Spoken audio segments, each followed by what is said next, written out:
Bună ziua tuturor și bine v-am regăsit! De această dată, această etalare este cu o singură variantă de răspuns. Dar pentru cei care doriți o etalare privată cu mine, vă aștept să mă contactați pentru că găsiți în descrierea videoclipului număr de telefon, adresă de mail. Pe lângă asta, pentru cei care doriți să aflați sau să manifestați poate un anumit lucru în viața voastră sau o anumită persoană, la fel vă aștept în privat să discutăm detaliile. Ok, hai să vedem de această dată ce vă spune spiritul vostru, ce încearcă să vă transmită și poate voi nu vreți să îl ascultați. Hai să vedem ce încearcă spiritul vostru sau sufletul vostru sau cum vreți voi să vă transmită, iar voi parcă nu vreți să auziți. În primul rând, spiritul vostru vrea să vă spună să aveți mai mult curaj, să nu vă mai fie frică de absolut nimic și nimeni. Singura frică pe care trebuie să o aveți trebuie să fie doar față de toate Creatorul Dumnezeu. În rest, fiți mai curajoși sau curajoase. Explorați-vă mai mult interiorul, pentru că dacă vă explorați mai mult interiorul, acolo veți găsi curajul necesar de care aveți atât de multă nevoie. N-ar fi nimic aici exclus ca la o vreme de seară chiar să dați dovadă de acest curaj pe care îl găsiți în interiorul vostru. Mai văd aici că mai vorbim de un pattern. Aici este posibil ca această frică a voastră, fie că este frica de față de violență, frică de singurătate, frică de abandon, frică de lipsă, indiferent despre ce tip de frică, sau poate aveți o frică față de animale, da? Indiferent de ce frică vorbim, se pare că este un program pe care l-ați primit poate încă din copilărie. Și cred că aici nu vorbim de neapărat din partea mamei, cât cred că undeva din partea tatălui. Pentru o parte dintre voi să știți că voi poate în alte vieți ați fost niște zeițe, ați fost curajoase, ați fost în stare să trageți cu arcul care era la vremea respectivă, dar parcă acum nu mai aveți atâta curaj și atâta forță. Pe parcurs vi le-ați pierdut, da? Iar acum a venit timpul să vi le recâștigați. Și așa cum am zis, dacă aceste frici vin din aceste programe de la părinții voștri, cel mai bine este să lucrați pe ele. Puteți lucra pe ele, bineînțeles, cu ajutorul constelațiilor familiale sau cu Theta Healing. Dar ideea este să începeți de undeva să lucrați pentru că aveți nevoie de curaj. Nu e neapărat că aveți nevoie de acest curaj să, nu știu, să luptați împotriva oamenilor sau ceva de genul ăsta. Aveți nevoie de acest curaj pentru a vă recâștiga încrederea în voi. Această încredere pe care ați pierdut-o datorită acestor persoane pe care voi le-ați avut în viața voastră și care, fiecare dintre ele, a avut grijă să vă pierdeți încrederea în voi. Iar acum a venit timpul să vă recâștigați această încredere. Hai să trecem mai departe, să vedem ce alt mesaj are spiritul vostru pentru voi. Curaj! Da? Deci trebuie să dai dovadă de curaj, trebuie să îți învingi fricile interioare, trebuie să nu mai fii în conflict tu cu tine interior, ci să te lași dusă de val. Să lași fricile, indiferent că aceste frici sunt legate de bani, indiferent că sunt legate de maternitate, indiferent ce frici sunt. Și din nou avem că e posibil chiar să aveți anumite vise în care să vi se spună cum să depășiți anumite situații și anumite momente din viața voastră, sau poate să fie efectiv o revelație, poate să fie, nu știu, dar e ceva aici care pur și simplu trebuie să vă agățați de acel vis, da, pentru a fi din nou în forța voastră interioară. Îmi apare aici numele de Andra, Andrada, ceva sau diminutive cu aceste nume. Mai mi-apare, nu știu de ce mi-apare rasă, poate pentru o persoană, două dintre voi înseamnă ceva acest lucru. Mai mi-apare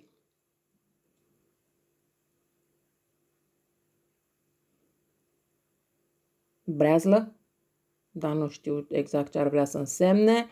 E clar că ceea ce mi-apar mie nu înseamnă că vi se potrivesc tuturor, dar poate să fie, chiar dacă e pentru o singură persoană, da, se poate potrivi și atunci, dacă nu vi se potrivește, nu e niciun fel de problemă, treceți mai departe. Atenție, unele persoane, de ce? Pentru că aveți lângă voi poate un partener, poate un părinte, poate nu știu care vă manipulează destul de mult, care vă micșorează, care vă controlează și așa mai departe. Este efectiv, această persoană stă în spatele vostru în permanență. N-ar fi nimic exclus aici, ca voi să nu puteți merge nici la cumpărături fără această persoană, ca voi să nu puteți face orice hobby al vostru până nu vă dă aprobarea această persoană. Deci, de asta vă spun că este nevoie de curaj pentru a ieși din aceste tipare. Hai să vedem încă o carte și trecem la etalare. Ok. Intuiție. Ascultă-ți intuiția. Intuiția ta a început să se dezvolte și ești o persoană destul de intuitivă. Ideea este că nu întotdeauna îți asculți această intuiție. Atenție mai ales persoanele care sunteți născute pe date sau în lunile 5 și 8 sau pe data de 5, 8 sau 20 a fiecărei luni. Pentru că voi aveți o intuiție aparte, voi aveți niște vise revelatorii, dar nu cred că întotdeauna le ascultați, plus că văd că voi sunteți și persoane care faceți anumite sfaturi, anumite sau ritualuri, cum vreți voi să le numiți, sfaturi, ritualuri, nu are importanță, pentru protecția voastră, ceea ce este foarte bine.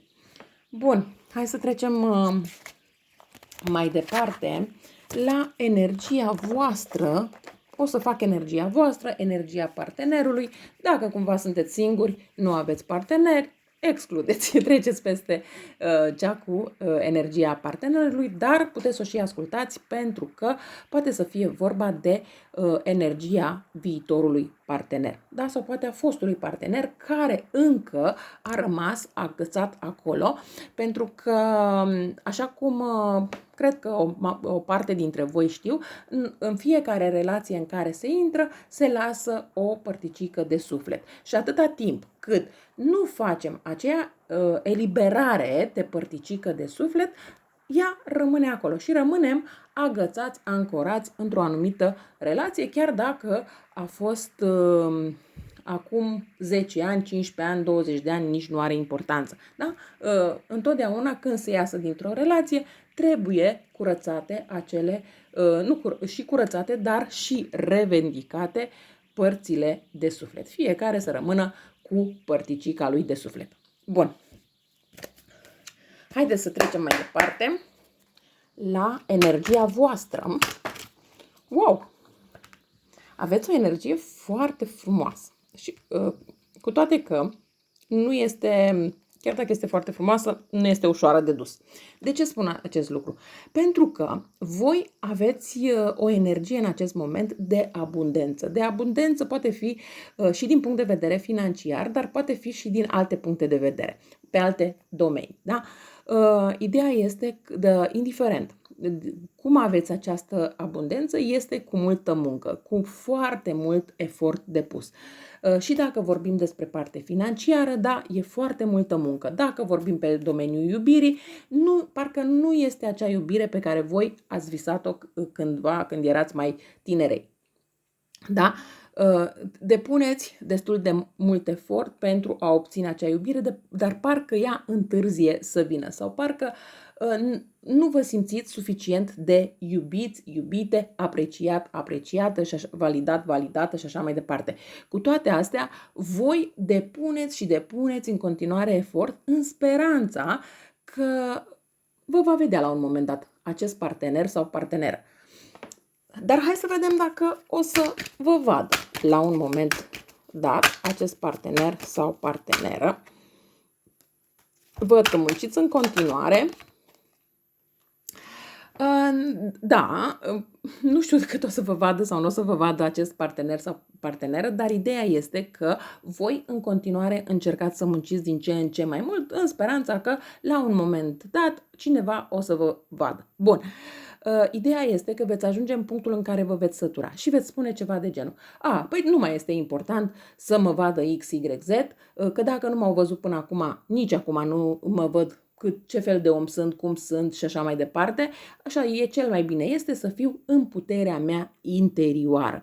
Și abia în momentul în care veți începe să vă simțiți bine voi cu voi înșivă, în puterea voastră interioară, în acel moment voi veți începe să întâlniți fericirea, să întâlniți iubirea, să întâlniți acea viață mult mai ușoară decât ați avut-o până în acest moment.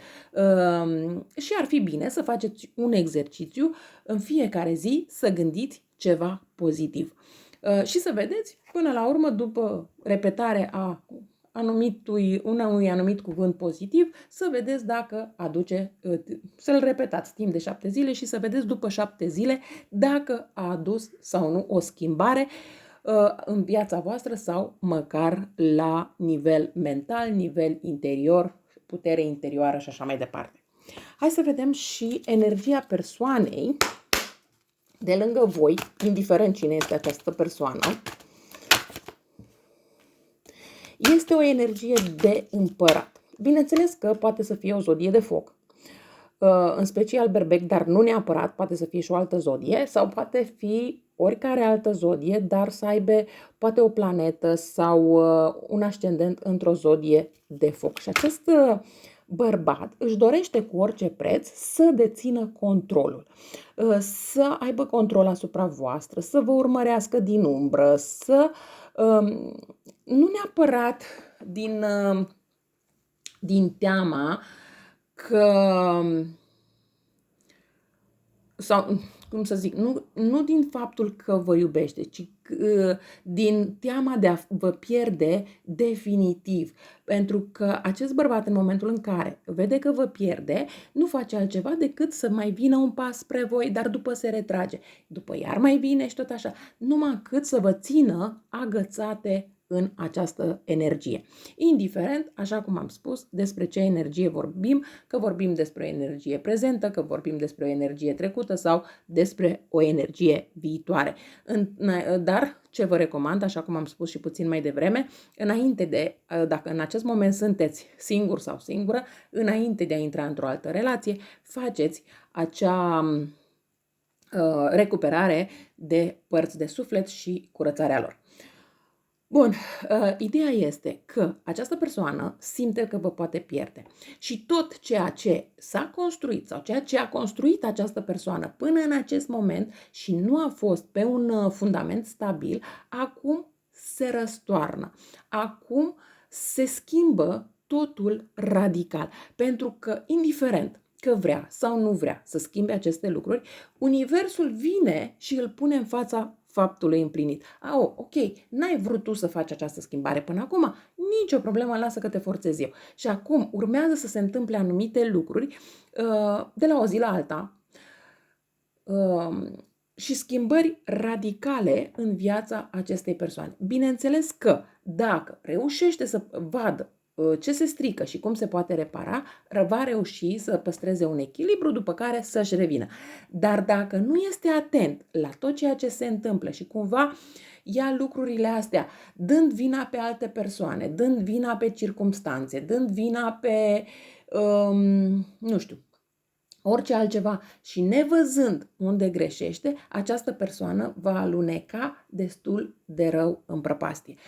Depinde acum de voi dacă veți fi acolo să-l salvați sau nu, dar din punctul meu de vedere trebuie să lăsați această persoană să vină înspre voi să vă ceară ajutorul în condițiile voastre, nu să mergeți voi înspre această persoană, indiferent cât va fi de milă, indiferent cât va fi de greu, pentru că această persoană doar așa va învăța să aprecieze ce a avut și ce a pierdut.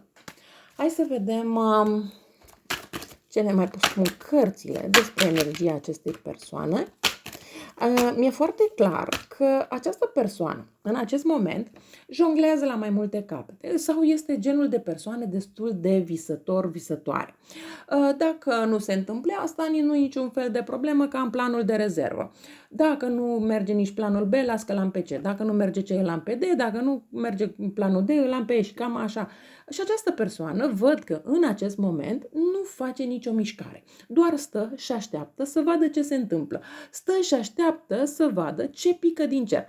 Dacă nu merge una, merge alta și în permanență, dacă până acum nu i-a mers planul A, dar i-a mers planul B, acum, indiferent ce plan vine asupra lui, nici unul nu va funcționa. Nu va funcționa pentru că această persoană, în momentul în care pune în aplicare toate aceste planuri, nu le pune dintr-un plan de pozitivitate, nu le pune dintr-o perspectivă de hai să vedem ce putem rezolva, ci le pune dintr-o perspectivă hai să vedem eu ce câștig.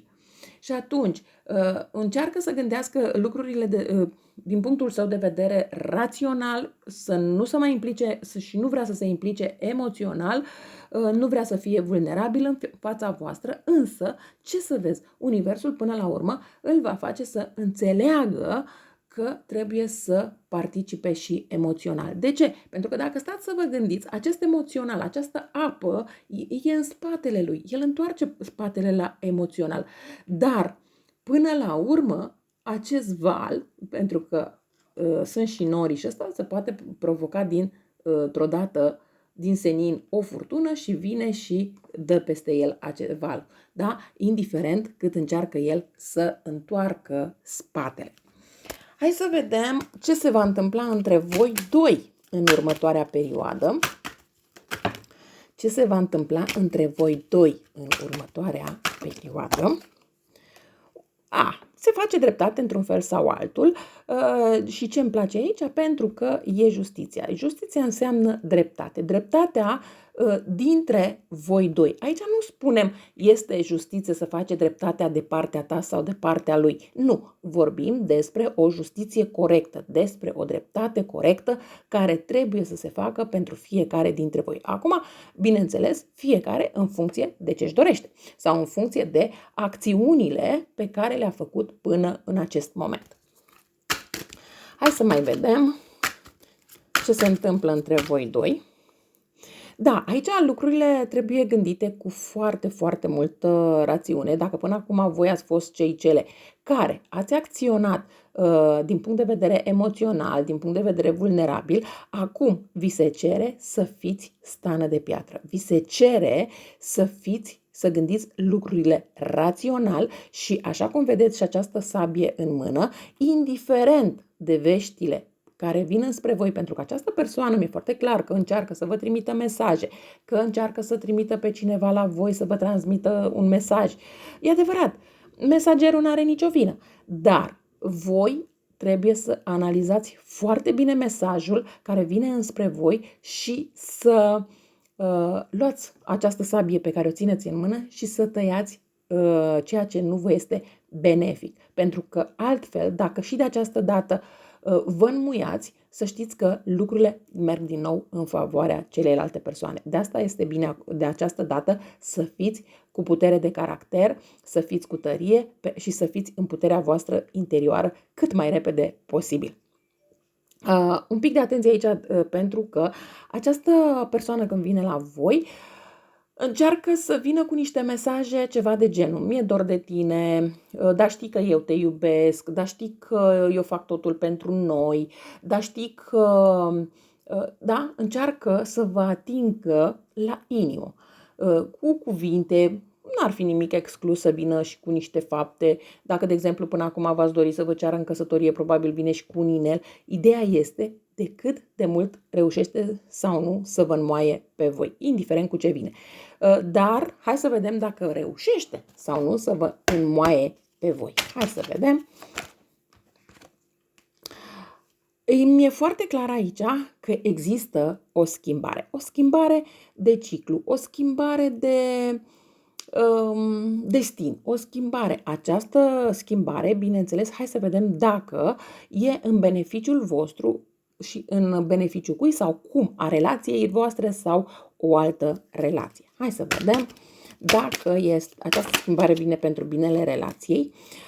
Din punctul meu de vedere, această relație, da, vine pentru binele relației, doar că în momentul în care voi veți începe și veți spune nu, veți începe și veți spune nu, care până acum poate ați spus întotdeauna da, iar acum spuneți nu, această persoană se retrage, această persoană se izolează, această persoană n-ar fi nimic exclus să se documenteze, să vadă de ce a venit această schimbare la voi acum. De până acum a tot fost totul bine, de fiecare dată ați aprobat tot ceea ce a spus această persoană și ce să vezi, acum nu mai aprobați, acum nu mai acceptați să fiți controlate, acum nu mai acceptați să jucați după cum vrea această persoană. Și această persoană se află într-o poziție în care nu știe cum să acționeze, pentru că voi ați luat această persoană prin surprindere. Așa că dacă o perioadă această persoană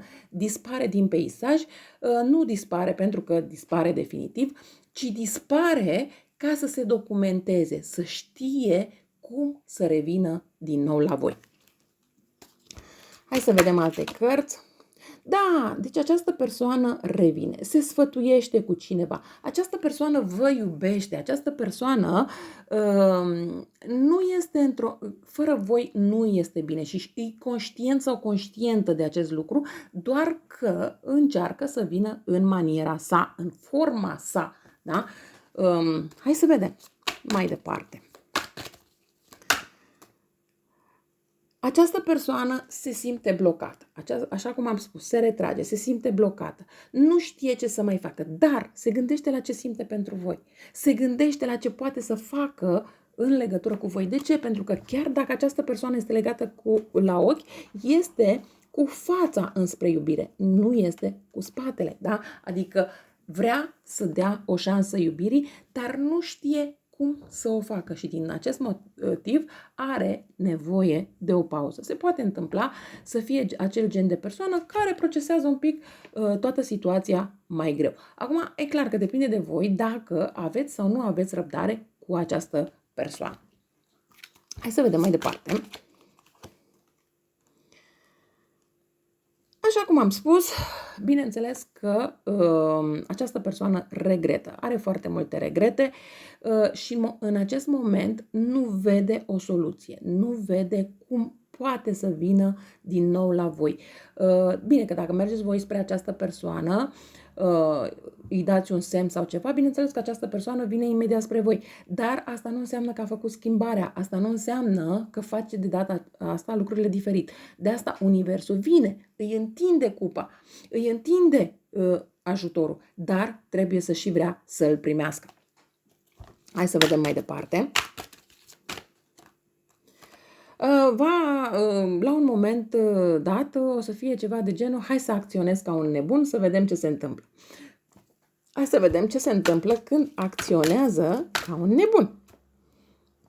În momentul în care va acționa ca un nebun, bineînțeles că voi îi veți întoarce spatele. Dar, înainte de a acționa sau imediat după ce acționează ca un nebun, când mă refer aici că acționează ca un nebun, poate să fie ceva de genul, nu neapărat că vine el înspre voi cu acele vorbe cu care a venit și până acum, hai să vedem ce se întâmplă și așa mai departe, ci mai degrabă aș spune că se poate întâmpla să pună pe rețelele de socializare o poză cu el. Uite ce bine arăt, uite ce vesel sunt, uite ce bine merge și fără tine și așa mai departe. Dar o face din mândrie, o face ca să vă dezarmeze pe voi, o face ca să vadă ce ați pierdut voi, nu ce a pierdut el.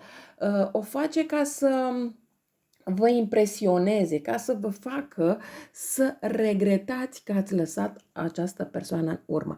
Dar ce este bine aici? Pentru că dacă voi ați ascultat această etalare, cel puțin până în acest moment, știți la ce să vă așteptați și pur și simplu întoarceți spatele la ceea ce face această persoană și nu vă mai interesează sau cel puțin vă aduceți aminte și nu vă mai implicați din punct de vedere emoțional la tot ce face această persoană. Hai să vedem mai departe. Într-adevăr, veți avea anumite conflicte. Aceste conflicte pot fi și interioare, aceste conflicte pot fi și la nivel de față în față. Veți avea niște discuții, veți avea niște vorbe spuse, dar ideea este că odată ce se face acest conflict, după urmează și stabilitatea între voi doi. Dar fără acest conflict, până nu confruntați această persoană, până nu veniți cu acest curaj în față, să confruntați această persoană, până nu spuneți acestei persoane, eu vreau asta și asta și asta și asta, indiferent dacă îți place sau nu, această stabilitate nu se poate crea. În momentul în care această persoană vede că sunteți în puterea voastră interioară, aveți curaj, nu vă mai este frică de absolut nimic, atunci această persoană înțelege că trebuie să accepte și cerințele voastre și trebuie să facă și schimbările necesare, atât pentru el cât și pentru relația voastră. Dar altfel nu se va întâmpla nimic diferit. Hai să vedem gânduri, sentimente, acțiuni ale acestei persoane față de voi. Hai să vedem